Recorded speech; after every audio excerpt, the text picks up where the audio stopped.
첫 번째 강의의 제목은 하늘 부모님이 선택한 한 민족과 그 뿌리, 그러니까 전체 13주제 중에서 1, 2주제를 약간 묶어서 강의를 함께 하도록 하겠습니다. 아까 그 말씀 훈독 같이 해주셨지만 국장님께서, 이기식 국장님께서 교육은 한 번에 안 된다고 어머님이 반복해야 된다라고 말씀하셨다고 해서요. 제가 두 말씀을 가지고 왔는데 한번 다시 같이, 좀 짧은 말씀이니까 이 말씀을 같이 훈독을 해보도록 하겠습니다. 같이 해보실까요? 천일국 시대는 새 역사입니다. 천일국의 경전은 참 부모론, 이것이 한민족 선민 서사시에 드러납니다. 하늘이 독생녀를 탄생시킨 선민으로서 걸어나온 역사적인 사실, 진실을 얘기한 것입니다. 이렇게 말씀해 주셨고요. 그 다음에 이 부분도 함께 같이 훈독을 해보겠습니다. 창조주의 꿈은 지상에 승리한 참부모와 함께하는 것입니다. 그런데 인간 시조는 타락으로 말미암아 6천년이 걸렸고 하늘 부모님은 힘든 구원 섭리 역사, 탕감 복귀 역사를 하실 수밖에 없어서 이스라엘 민족과 중심 인물을 세워 복귀 섭리하는데 책임하지 못하면 반드시 탕감이 따랐다는 사실을 알아야 합니다. 개인에서부터 국가 형태가 될 때까지 4천년이 걸렸다는 것이 말이 돼요? 창조주께서는 타락한 인간을 믿을 수 없습니다. 4천년 동안 중심인물이 책임하지 못했습니다. 탕감을 치러야 한 단계 올라갈 수 있습니다. 그래서 한민족, 선민, 대서사시 하는 이유는 하나님은 타락한 인간을 믿을 수 없고 하나님은 시작과 끝이 같으시기 때문에 반드시 성공해야 됩니다. 그래서 하늘 부모님은 아시아의 해 뜨는 나라를 선택하여 선민으로 길러 나오면서 1943년 독생녀를 탄생시키셨습니다. 한민족의 역사는 동방의 선민 스토리입니다. 독생녀를 탄생시킨 한민족, 참 부모에게서 축복받은 여러분들은 책임할 수 있어야 합니다. 하늘 부모님을 모신 선민조국으로 하늘 부모님을 모시는 교육 책임이 여러분에게 있습니다. 이 여러 말씀 중에서 제가 이 두 말씀을 가지고 왔는데, 이 말씀에 대해서 앞서서 이제 개관 강의에서도 말씀을 해주셨죠. 그래서 사실은 어떻게 이 서장을 열까 생각을 하다가 앞서도 서사시에 대한 말씀을 해주셨지만 서사시란 무엇인가라고 하는 것을 잠깐 좀 이 말씀과 함께 나누고자 합니다. 앞서 참 어머님 말씀 중에 참 부모론과 서사시는 종과 횡과 같은 어떤 두 축인 것처럼 참 부모론이 한민족 선민 대서사시를 통해 드러난다라고 말씀을 해주고 계십니다. 여러분들은 서사시라는 말을 하면 어떤 것이 떠오르시는지 모르겠어요. 근데 저는 사실은 종교학을 공부하고 서울대에서 이제 석사, 박사 학위를 종교학으로 학위를 하고 이제 선문대에서도 종교학 관련된 과목을 가르치고 있는데요. 사실은 종교학에서 이제 신화라고 하는 주제는 대단히 중요한 주제로 다루어집니다. 그래서 사실은 인류 역사 속에서 고대의 어떤 역사로 가면 어느 지역이나 다 그 지역에 신화가 있고 그 신화를 통해서 태초에 어떻게 이 세상이, 인간이, 이 우주 만물이 만들어졌는지 그 기원에 대해서 이야기를 합니다. 그리고 우리에게는 익히 알고 있는 역사라는 것이 있습니다. 역사는 일어났던 일들이죠. 일어났던 일들이고 그 일어났던 일들 팩트에 기반해서 기록된 것을 우리가 지금 현재의 역사라고 이해하고 있습니다. 그러면 도대체 이 서사시는 어떤 장르일까요? 어떤 특징을 가질까요? 아까도 말씀하셨듯이 사실은 그 실증적인 있는 그대로 일어났던 역사 자체와 그 다음에 태초에 일어났던 그런 어떤 초월적인 그런 신화적인 사건 사이에 있는 어떤 그런 의미를 서사시 장르가 특징적으로 보여주는데요. 그래서 사실은 서사시 안에는 실제 역사와 그 다음에 어떤 신화적인, 아까 상상력이라고 말씀드렸는데 어떤 신적인 어떤 개입이, 하늘 부모님의 역사가 실제 우리의 역사 속에 어떻게 드러났는가 하는 것을 서사시는 말하고 있는 그런 특징을 보입니다.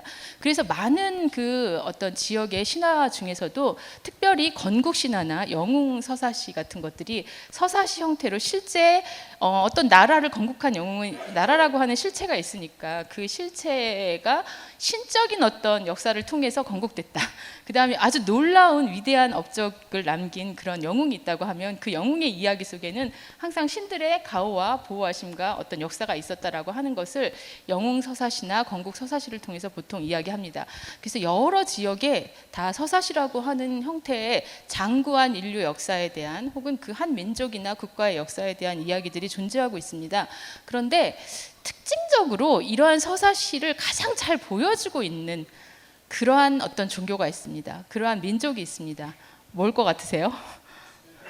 예? 맞습니다. 이스라엘 민족입니다.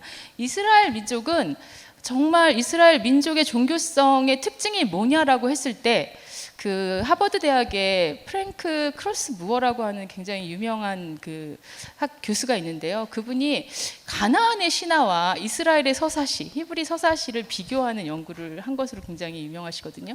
그분이 이스라엘 종교의 특징은 굉장히 비슷한 점도 많다는 거예요. 이스라엘 종교나 이스라엘의 그 구약 성경에 나오는 이야기가 그 주변 종교에서 나타나는 그런 신화적인 요소들을 많이 끌어오고 있는데 그런데 다른 점이 있다라고 이야기를 합니다. 그게 무엇이냐면 그 주변에 있는 종교들의 경우에는 어떻게 보면 실제 지금 현재 일어나고 있는 역사 속에 개입하는 하나님에 대해서 이야기하기보다는 태초에 신들이 어떻게 세상을 만들었는지에 대해서 이야기합니다. 그리고 그것을 기념하는 의례를 가지고 공동체의 안녕과 평화를 기원합니다. 그런데 이스라엘 민족은 항상 그 역사 속에 함께 하시는 하나님에 대해서 이야기를 해왔고요. 자신들의 역사를 어떻게 보면은 이스라엘 민족의 역사는 비참한 역사였거든요. 사실 비참하고 보잘것없고 사실은 자기 땅도 없이 유리방랑했던 세월이 길었는데 그 장구한 비참한 역사 속에서 하늘이 우리를 선택하셨고 우리와 함께 하셨고 우리가 하나님의 말씀을 지킨다면 우리에게 축복을 주시고 우리에게 주시는 축복을 통해서 인류도 구원할 거라고 하는 믿음을 간직하고 자신들의 역사를 재구성하고 새롭게 이해하고 그것을 구약 성경에 여러분 아는 모세오경의 이야기 속에서 밝히고 있는 것입니다. 그래서 이스라엘의 성경, 이스라엘 민족의 성경은 서사시적인 구조를 가지고 있다고 말합니다. 그런데 흥미롭게도 여러분 성경에 나오는 창세기 이야기가 이스라엘 역사 중에 언제 재구성됐는지 아십니까? 창세기는 이스라엘 민족이 가장 바닥에 있을 때 바빌론 포로 시기에 이스라엘 민족은 창조주 하나님을 만났고 노아의 이야기와 선조들 아브라함과 그 족장들의 이야기와 또 통일 왕국을 통해서 축복해 주신 하나님의 이야기를 통해서 자신들의 현실의 역사는 보잘것없지만 그 현실의 역사 속에서 함께하고 계신 하나님을 고백했던 것입니다. 그래서 저희가 이 한민족 대서사시라고 하는 그러한 어떤 제목을 놓고 봤을 때 아까도 이제 말씀해 주셨지만 이것을 어떻게 볼 것인가라고 하는 것은 어떻게 보면은 실제 확인될 수 없는 역사도 있습니다. 고대로 갈수록 기록도 없고 확인될 수 없는 역사도 있고 실제 우리가 경험하고 살아왔던 역사도 있겠지만 사실은 어떤 역사도 해석으로부터 자유롭지는 않죠. 어느 정도는 해석이 들어가 있기도 합니다. 그러나 특히 서사시라고 하는 이 주제를 통해서 참 어머니께서 저에게 밝히려고 하시는 그러한 역사는 한민족 가운데 우리가 몰랐지만 굉장히 한민족도 고난의 역사를 견디고 지속해 왔는데 이 역사 속에서 어떻게 하늘이 함께 오셨고 어떤 뜻을 가지고 이 민족을 길러 오셨고 그 뜻이 결국 이 시대에 천일국 시대에 독생녀 참 어머니와 또 참부모를 통해서 하늘 부모님의 뜻을 완성하는 이 종착점을 향한 어떤 시작점이 있었는지를 거슬러 올라가서 이제 밝히시려고 하는 뜻이라고 생각을 합니다. 그래서 그 점을 놓고 이것은 믿음으로 신앙으로 고백하는 그러한 역사다라고 생각하는 관점에서 함께 봐주시면 좋을 것 같습니다. 그래서 첫 번째는 하늘 부모님이 예비한 한 민족이라고 하는 주제입니다.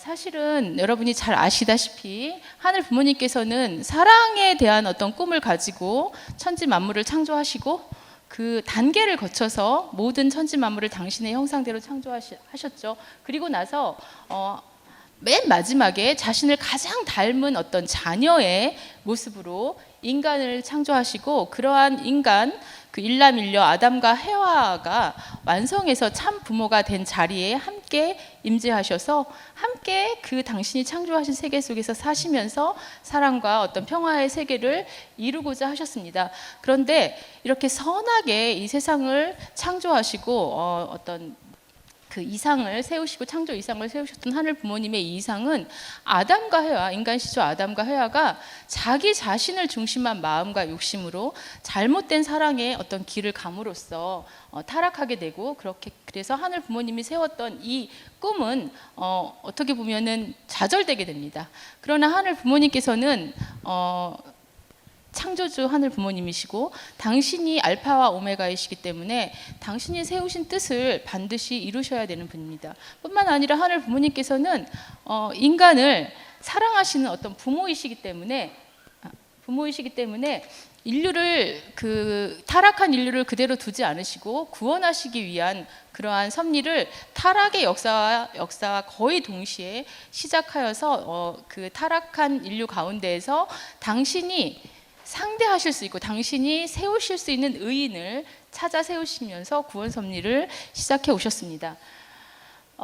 그래서 그 아담 해와의 후손 가운데 성경에 보면, 창세기에 보면 다 이제 그 첫 가정에서부터 살인 사건이 일어나죠. 살인 사건이 일어나고 모두 다 죄악에 빠졌을 때 400년이 지났을 때 어떤 모습이었냐라고 묘사하고 있냐면 아무도 의인이 없었다라고 하는 그 묘사가 나옵니다. 그래서 하나님이 보시기에 이거 택할 수 있다, 하나님이 보시기에 의롭다라고 하는 인정을 받을 수 있는 사람은 노아 한 사람밖에 없었다라고 하는 말씀이 나옵니다. 그래서 홍수를 통해서 모든 어떤 세상을 멸하시고 그리고 노아 가정을 중심으로 재출발하시는 그런 이야기가 나오는데요. 이 노아의 아들들 중에서 세 아들이 있는데 그 세 아들 중에서 하늘 부모님은 특히 이 셋째 아들 셈을 중심으로 이제 복귀 섭리를 경륜해 오셨습니다. 그런데 이 셈의 이 후예들은 굉장히 인류의 종교 역사 속에서 특징적인 그런 어떤 모습을 보여주는데요. 고대 종교를 보면 여러분들이 아마도 신화나 다양한 고대 종교 역사를 보면 다 다신교 문화입니다. 전체적으로 다신교 문화를 가지지 않은 지역이 없습니다. 왜냐하면 자연을 통해서 이렇게 다양한 자연을 통해서 신을 만나왔기 때문이기도 한데, 그런 가운데서 그런 고대 종교 속에서 다신교를 넘어서서 창조주 하나님, 유일신이신 창조주 하나님을 이야기한 그러한 종교는 없었습니다. 그런데 이 셈족을 통해서 하나님은 그런 자기 자신의 어떤 유일신인 어떤 하나님으로서 자신의 모습을 계시해 주셨기 때문에 이 셈족을 통해서 유일신 사상이 전파되어 갔고요. 그 다음에 사실은 초기의 인류의 문자는 대부분 다 상형 문자였습니다. 처음에 여러분 알다시피. 그런데 이 상형 문자는 만물의 모양을 이렇게 본떠서 글자를 만드는데 글 쓸 수가 엄청 많아요. 이렇게 많은 글자는 굉장히 정교한 의사소통을 하게 하거나 굉장히 어떤 그런 아주 체계적인 말씀을 표현하게 되기 쉽지는 않습니다. 그래서 이게 문자가 보다 더 체계화되는 그런 계기가 있는데요. 그게 여러분 알다시피 페니키아에서 그 이 셈족들이 이 복잡한 문자를 되게 간결하게 알파벳처럼 몇 개의 이제 자음과 이제 자음이 있는 그 문자로 정리하게 되는데, 그래서 이 셈족의 어떤 중요한 역사적 유산 중에 하나는 이 나중에 하나님께서, 하늘 부모님께서 당신의 그 말씀을 인류 앞에 계시하실 때, 진리를 나타내실 때 언어라고 하는 것이 대단히 중요한데 그것을 표현할 수 있는 언어를 이 셈족을 통해서 허락을 하셨고요. 그리고 인류의 문명 중에서 가장 오래된 문명이 그 메소포타미아에서 일어났던 수메르 문명입니다. 그래서 이 수메르 문명이 이 셈족의 어떤 문화 속에서 셈의 후예 중에서 발전을 하게 되고 그 이후에 이제 여러 지역으로 흩어지게 되는데요. 그 중에서 어떻게 보면은 이것은 조금은 어떻게 보면은 상상의 영역일 수 있습니다. 이것을 우리가 확인할 길은 없어요. 솔직히 말씀드리면. 그러나 우리가 하늘 부모님께서 인류를 구원해 오신 그 역사의 어떤 섭리의 하나의 스토리를 가지고 생각을 해본다면 서쪽으로는 이 셈의 후예들이 서쪽으로 가서 그 메소포타미아 지역에서 서쪽은 어떻게 보면은 지금 가나안 지역이거든요. 그쪽으로 가서 유대 민족을 형성하게 되고요. 그 중에 일부가 성경에 이제 동쪽으로 갔다라고 하는 이야기가 좀 나오는데요. 아주 정확한 표현은 아니지만, 그러나 또 많은 연구자들이 수메르 문자, 수메르 문명과 한민족의 유사성을 조심스럽게 이야기하는, 사실은 신화학자들이나 연구자들도 있는 상황에서 볼 때 동쪽으로 이 하나님이 선택한 셈의 후예들이 가서 한 민족을 이루게 되고, 이 두 갈래로 하늘 부모님께서 준비를 하셨다라고 볼 수 있을 것 같습니다. 그래서 이 동쪽으로 간 이 셈의 후예들이 한민족의 시원이 되게 되고요. 우리가 이제 여러 가지 한민족의 시원에 대한 기록도 많지는 않죠. 그런데 어쨌든 그 동이족이라고 하는 이름이 나오게 되고, 또 지금 우리 대한민국 할 때 그리고 참 어머님의 그 청주 한시 그 우리 한나라 대한민국 그 한을라는 글자가 이제 등장하게 되는 그런 어떤 나라에 대한 기록이 조심스럽게 이제 그 고대 역사서 속에 이제 등장을 하는데, 그 한민족의 기원이 되었을 것이다라고 우리가 이야기할 수 있습니다. 그래서 원래 그 한민족의 시원은 우리가 그 실체를 확인할 길이 없지만, 그렇게 하나님 부모님이 보내신 이 하늘 부모님을 알고 하늘 부모님을 만난 이 한씨 왕조가 아주 초기에 형성이 되었고, 이 한 민족으로부터 지금 이 시대에 독생녀가 탄생할 수 있는 기반을 하늘 부모님께서 준비해 오셨다라고 우리가 말할 수 있습니다.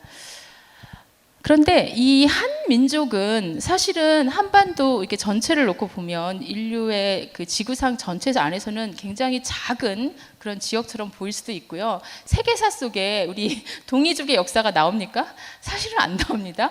여러분, 세계사 속에 유대인들의 성서를 제외하면 유대인들의 역사 안 나와요. 이집트 역사에도 안 나오고요. 저기 가나안 역사에도 안 나오고요. 로마사, 어디에도 나오지 않습니다. 그러나 사실은 우리는 히브리 민족이 인류 역사에 끼친 공헌을 우리가 알고 있고 이야기할 수 있습니다. 마찬가지로 사실은 이 고대사 어디에도 그렇게 자세하게 아주 동이족에 대한 아주 짤막한 기술들 정도가 있습니다. 그렇지만 우리는 신앙으로 참 부모님을 알고 또 독생녀 참 어머님을 하늘이 보내셨다고 하는 것을 믿는 입장에서 봤을 때, 이 한 민족을 하늘이 세워주셨고 택하셨고 어떻게 길러오셨는지 하는 것을 우리에게 알려진 그런 역사를 통해서 짐작해 볼 수가 있는데요. 그러한 아주 단편적인 기록들에서도 우리가 알아볼 수 있는 것은 이 동이족들이, 이 한민족들이 하늘에 대해서 하늘을 공경하고 하늘에게 제사를 지내는 그러한 어떤 제천의식을 가지고 있었고, 굉장히 성품이 온순하고 평화를 사랑하는 어떤 그런 성품을 가졌다. 그리고 가물을 즐겼다라고 하는 표현도 나오는데요. 이게 그냥 이 시대에, 고대 시대의 가무라고 하는 것은 지금의 예술도 아니고요, 그냥 오락의 문화가 아니고요. 이 고대 시대의 가무는 종교적인 제2의 요소입니다. 고대 시대에 하늘에게 바치는 제사에서 가장 중요한 것은 춤과 가장 아름다운 음악과 가장 아름다운 동작과 어떤 가장 아름다운 어떤 그 신화 같은 어떤 시나 이런 것들을 통해서 하늘에게 어떤 찬양을 올리고 예배를 드렸기 때문에 저는 가물을 즐겼다는 표현도 이 제천의식과 연결이 될 수 있다고 생각을 합니다. 그러면서 이러한 어떤 하늘에 대한 제사를 드리는 것뿐만 아니라 언제나 어떤 국가의 대소사나 민족의 미래나 장래를 놓고 그 뜻을 알기 위해서 하늘의 뜻을 알고자 했는데, 이제 고대 시대에 보면은 굉장히 가부장적이고 남성 중심적인 사회였음에도 불구하고 여성 제사장과 같은 어떤 신녀 제도가 있었다라고 하는 흔적들도 단편적으로 보이고 있는데, 이 신녀를 통해서 하늘의 계시를 듣고 중요한 결정을 내리기도 했던 그러한 전통을 우리가 한민족의 역사 속에서 찾아볼 수가 있습니다. 한민족은 그래서 그 하늘의 제사 드릴 뿐만 아니라 왜 하늘의 제사를 드리는가라고 했을 때, 우리 민족이 하늘로부터 온 어떤 혈통이다라고 하는 그러한 천선 사상도 가지고 있었습니다.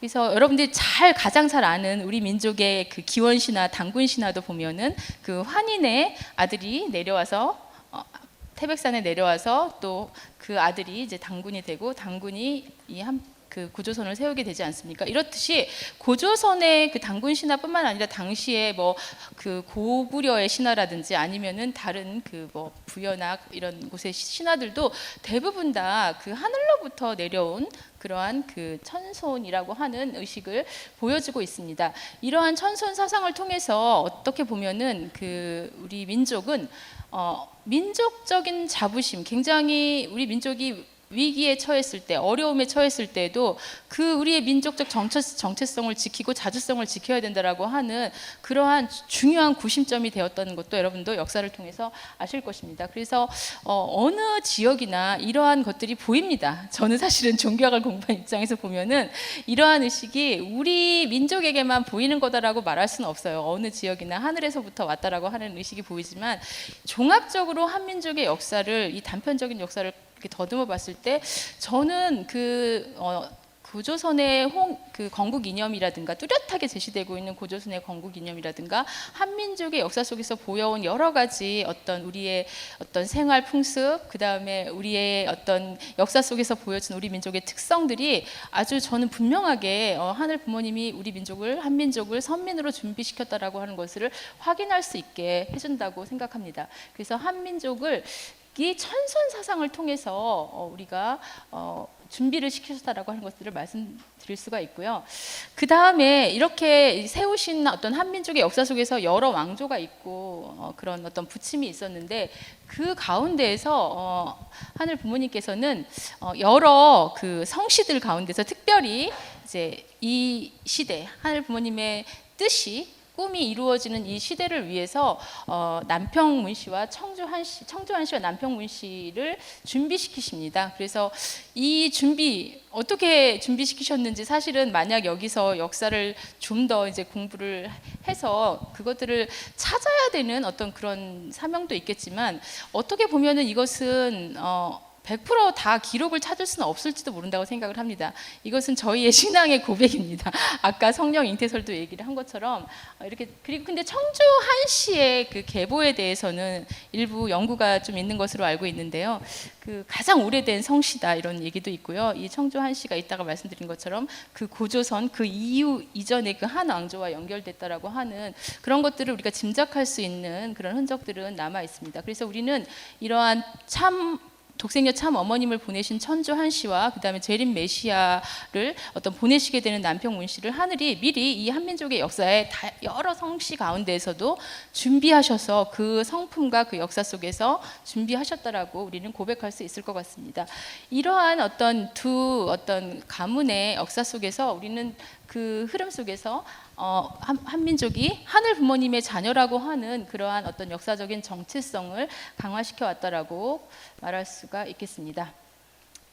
사실은 청주한 씨의 그 역사적으로 알려진 시조는 그 고려 시대 때 한란이라고 하는 분인데요. 사실 이 한란이라고 하는 분이 기록으로 우리가 확인할 수 있는 그 청주한 씨의 시조죠. 근데 이 한란이라고 하는 분이 굉장히 훌륭한 분이어가지고 우물을 판 이야기가 나오고요. 청주에 가면 그때 한란이 팠던 우물을 약간 기념하는 유적지가 있다고 합니다. 그래서 우물을 팠다라고 하는 것은 대단히 중요합니다. 사실은 치수가 제왕의 가장 중요한 덕이었거든요. 그래서 깨끗한 물을 제공하고 그 물을 충분히 공급하게 하는 것은 대단히 중요한 어떤 그런 덕목인데 이분은 그런 것으로 되게 유명하고 그래서 이 한란이 판 우물 덕분에 그 지역의 사람들이 잘 먹고 잘 살았을 뿐만 아니라 그 고려를 건국한 왕건이 이제 그 후백제를 토벌하러 가는 길에 뭐 여러 대군을 이끌고 가다가 물이 필요했는데 이 우물에 물을 먹고 그 전투에 성공했다. 그래서 이제 고려의 개국 공신이 됐다라고 하는 일화가 있습니다. 근데 어쨌든 제가 이것을 통해서 알 수 있는 것은 이분이 굉장히 애민 정신, 그러니까 아까 저희 홍익인간의 이념도 이야기했지만 어떤 백성들을 돌보고 사랑하려고 하는 그러한 어떤 마음을 가진 그런 분이었다라고 하는 것을 짐작할 수 있고요. 이것이 바로 하늘 부모님이 주신 그런 하늘 부모님이 선민으로서 주신 그 마음을 잘 보여주고 있습니다. 그래서 이분이 이제 결국 어떤 천손의 어떤 의식을 가지고 어떤 삶을 살고 실천함으로써 결국 그 후손들에게 어떤 한민족이 가진 어떤 자긍심, 그런 어떤 것들을 심어준 분이라고 할 수가 있고요. 이 청주한 씨가 결국 참 어머님께서 이제 탄생하시게 되는 그런 가게가 된다라고 하는 것을 우리가 확인할 수가 있겠습니다. 그래서 지금까지는 어떻게 보면 단편적인 역사적인 기록이긴 하지만 이 단편적인 우리 민족의 역사에 대한 기록 속에서 하늘 부모님께서 어떻게 우리 민족을 선택하시고 독생녀 참 어머니 그리고 참 부모님이 현현하실 수 있는 그러한 준비를 하셨는가 하는 것을 살펴봤고요.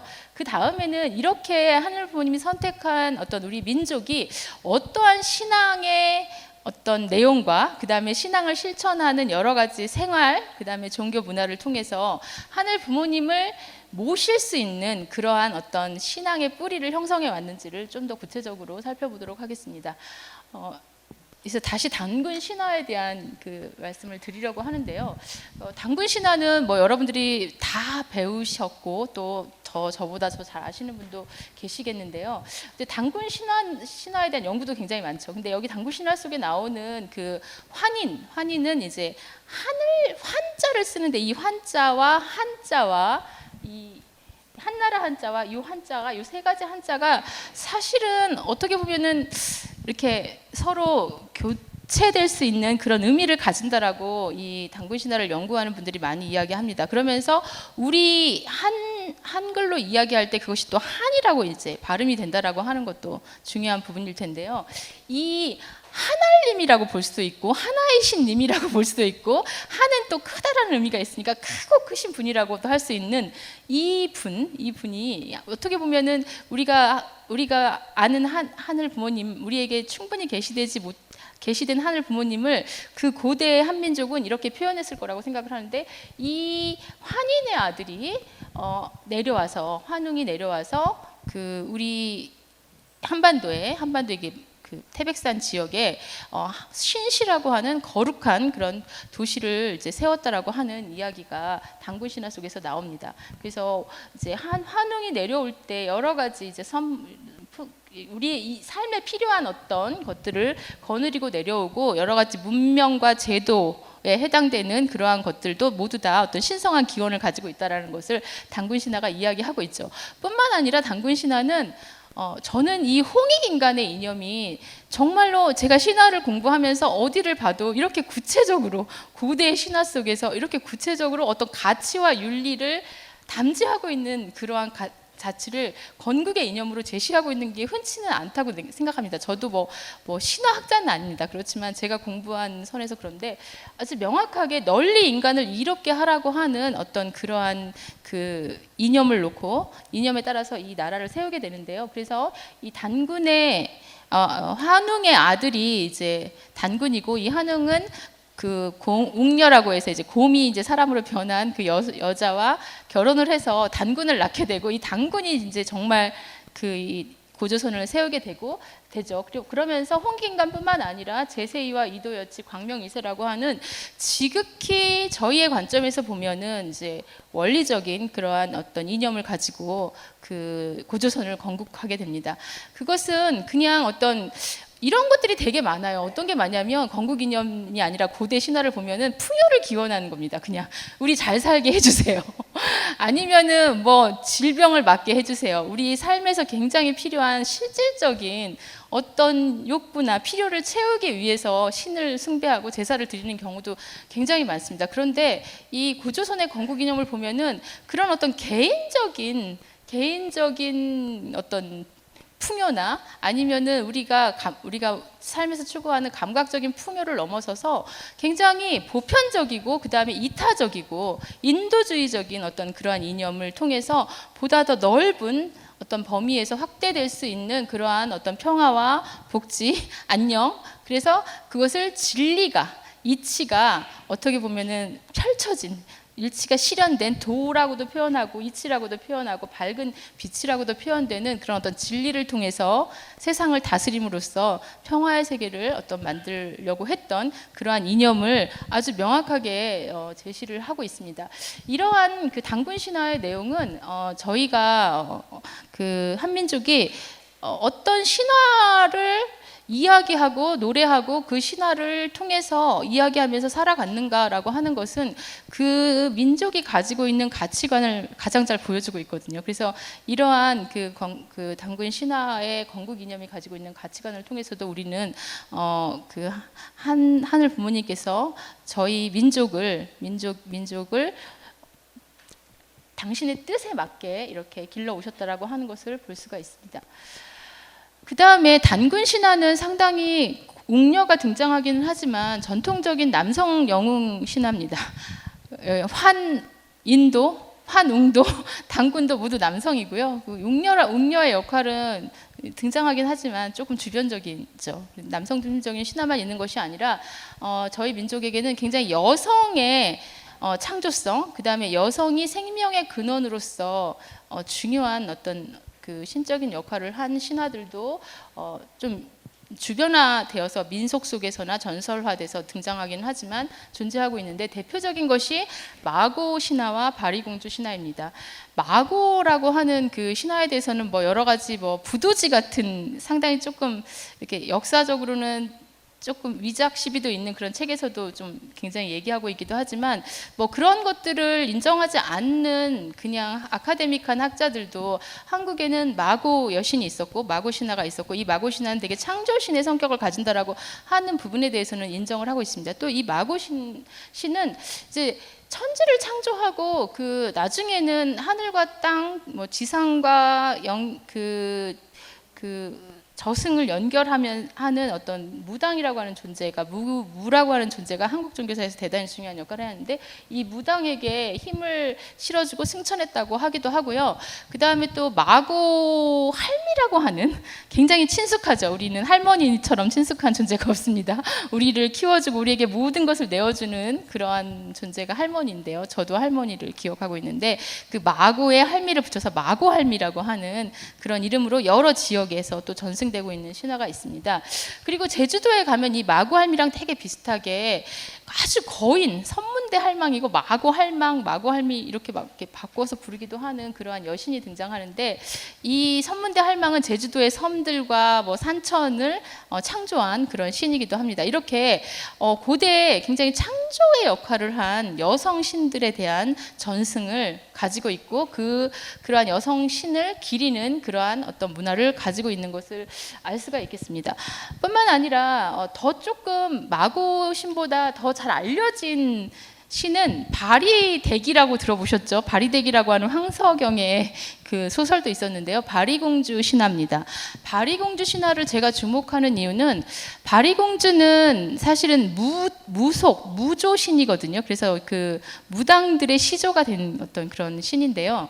원래 무당이 지금은 굉장히 종교적인 지위가 낮죠. 그래서 무당을 굉장히 낮게 보지만, 고조선 시대에 단군이 무였다라고 하는 기록도 있고, 그 고대로 가면 무는 하늘과 땅을 연결해주는 그러한 어떤 사제로서의 역할을 했었습니다. 그런데 이 바리공주는 사실 딸이고, 그 오구대왕의 7번째 딸로 태어났어요. 근데 아들을 낳고 싶었는데 계속 딸을 낳으니까 6번째까지 낳아서 7번째도 또 딸을 낳으니까 버려버렸어. 진짜 안 되겠다 싶어서 버렸습니다. 버렸는데 이 버려진 이 바리공주를 누군가가 이제 걷어서 이제 키우게 됩니다. 그런데 이 바리공주가 나중에 커서 그 자기를 버린 부모, 왕과 왕비가 큰 병에 나요.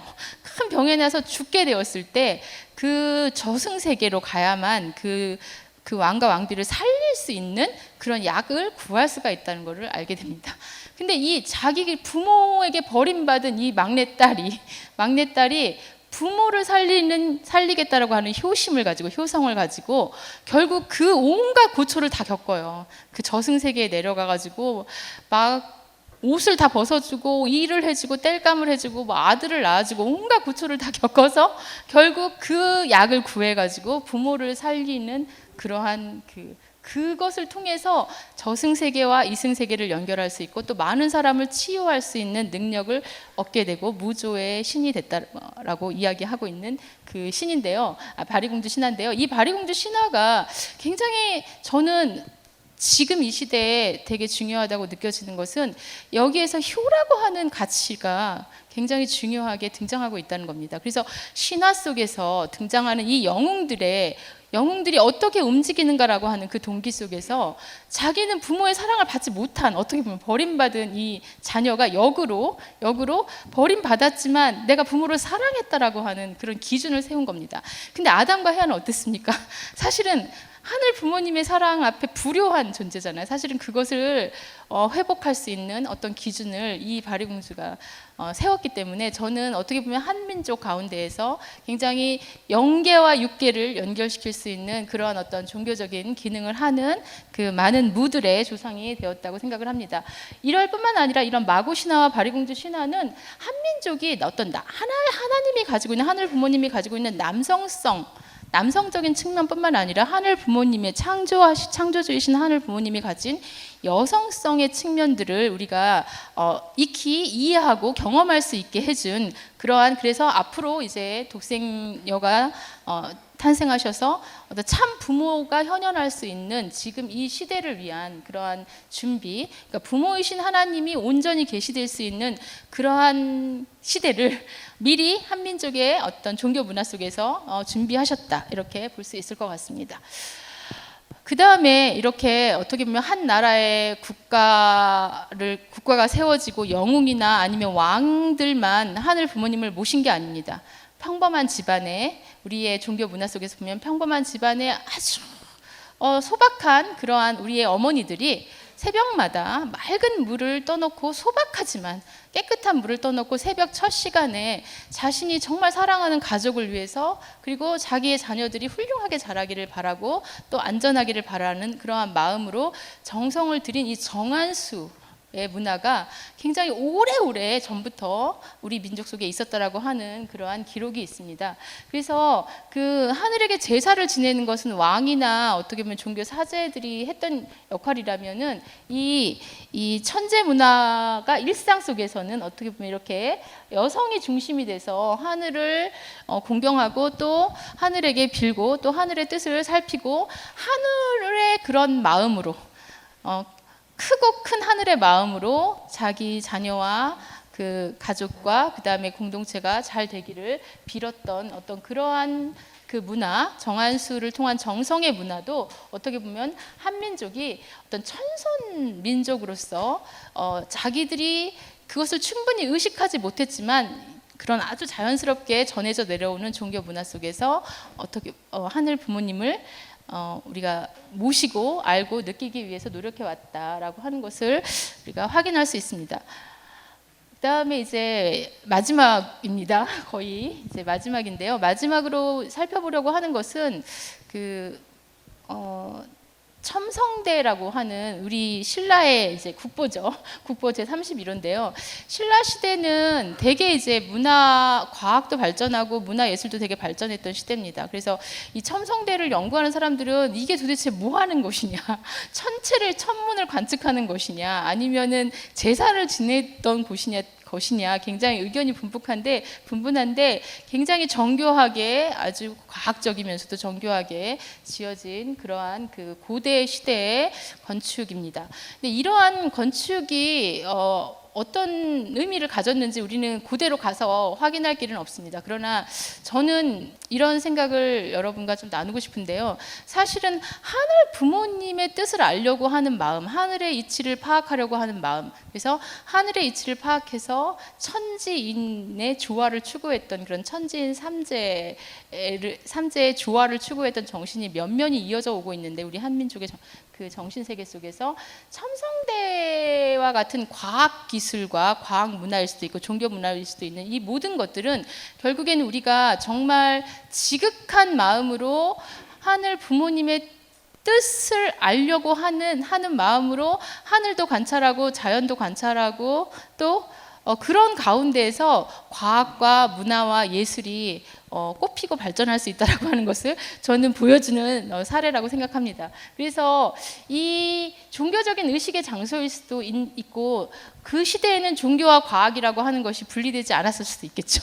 사실은 굉장히 신비로운 지금 남아있는 우리의 유적이요, 어떻게 보면은 그 한민족이 역사 속에서 어떻게 하늘 부모님을 찾아왔고 알고자 했고 느끼고자 했는지, 그리고 이러한 것들을 통해서 하늘 부모님을 아는 지혜를 또 저희에게 허락하셨는지 하는 것을 확인할 수 있는 그러한 내용이라고 볼 수가 있겠습니다. 그래서 지금까지 크게 보면 저희가 하늘 부모님께서 어떻게 한민족을 선민으로 선택하시고 그 한민족의 기원 시원에서부터 그다음에 어머님을 보내신 어떤 한시 그 가문과 그 다음에 남평문씨 가문을 통해서, 그리고 그런 하늘 부모님 어떻게 예비하셨는지를 살펴봤고, 그렇게 하늘 부모님이 예비한 이 한 민족이 하늘 부모님을 어떻게 섬길 것인지 하는 그 신앙의 어떤 뿌리들을 어떻게 형성해 왔는지에 대해서 살펴봤는데요. 크게 보면은 하늘 부모님을 모시는 어떤 천재, 하늘에게 제사 지내는 그런 문화가 있었고요. 그 다음에 또 하늘 부모님의 마음이죠. 넓고 드넓은 또 여러 그 사람을 사랑하고 위하는 그러한 어떤 큰 마음이 어떻게 보면은 타인을 위하고 이웃과 더불어서 화목하게 살고 또 평화를 사랑하는 그러한 민족성으로 남아지고 또 그러한 종교 문화를 발전시켜 왔다라고 하는 것들을 볼 수가 있었고요. 또 아주 가정이나 아니면은 누구나 어느 집에서나 여성들을 중심으로 해서 하늘 부모님께 하늘 부모님에게 그 정성 들이던 그런 정한수의 문화 같은 것들을 그 한민족의 어떤 신앙의 뿌리로 확인해 볼 수가 있습니다.